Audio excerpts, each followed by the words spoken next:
میں آپ کو بتانا چاہتا ہوں، بنی نوع انسان کو خدا نے جب بنایا بڑی خوبصورت شبیہ، کوئی گناہ زندگی کے اندر موجود نہیں ہے، خدا کے ساتھ ٹھنڈے وقتوں کے اندر رفاقت ہے، خدا روبرو آتا ہے اور ان سے بات چیت کرتا ہے۔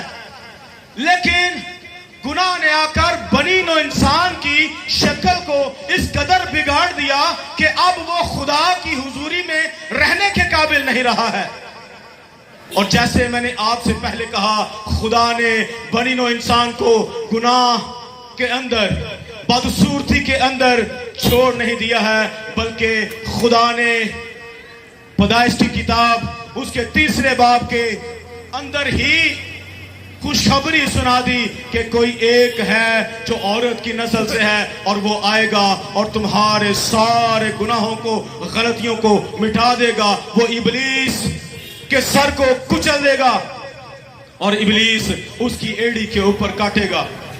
میرے عزیزو، سیم اسی طرح خدا نے جب وعدہ کیا تو وقت پورا ہونے کے بعد وہ وقت آتا ہے جب خداوند یسوع مسیح ناصری اس روح زمین پر آ گیا اور پھر اس نائن شہر کی طرف وہ چل نکلا۔